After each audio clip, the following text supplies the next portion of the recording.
complicated figures. Let me bring them home. The same revenue to GDP ratio in the economies that are very advanced, like OECD countries, is 34%. But those are far away. Let me come to our continent.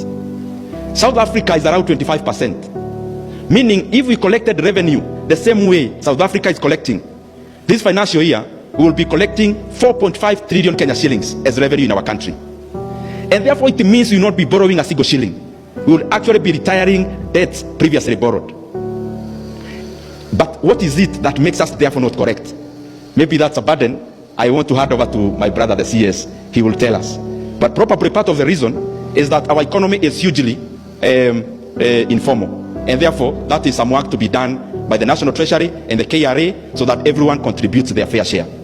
That if we were collecting revenue in South Africa, we will be collecting 4.5 trillion Kenya shillings. We will spend all the money we have budgeted for, and mwisho wa mwaka tuitisha wa Kenya namba ya simu tuwatumie M-Pesa out of our surplus. That is the way it is. As I come to the conclusion, I am an optimistic Kenyan, partly because the factors within our country, God has favored us greatly, because our fiscal policies have worked around agriculture. That is why even our food prices have come down.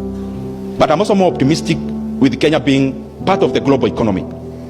And you know, economics, we say there is nothing absolutely true. It depends with the theory that you are looking at. When I see some jitters in the US about an impeding or issues around the economy, I don't want to be very brutal. That could happen, and especially triggered by the figures around unemployment rates. An impeding recession. As a Kenyan, unfortunately, for our brothers in the US, I think I smile. Because part of the reason why we are where we are in Kenya and the global south is because the US got a lot of inflation out of the COVID money.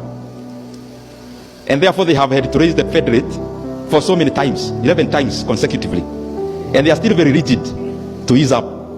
So when I see some inflation, some recession fears, I am a bit happy myself, because a fear of recession can only be handled by lowering interest rates. And when the US Fed lowers interest rates, I think I become happier, because when we ease up the monetary policy around the globe and we ease up the monetary policy locally, therefore credit will be more accessible, even government borrowing will be cheaper, and I think we'll be getting out of the situation we are in at a much faster rate.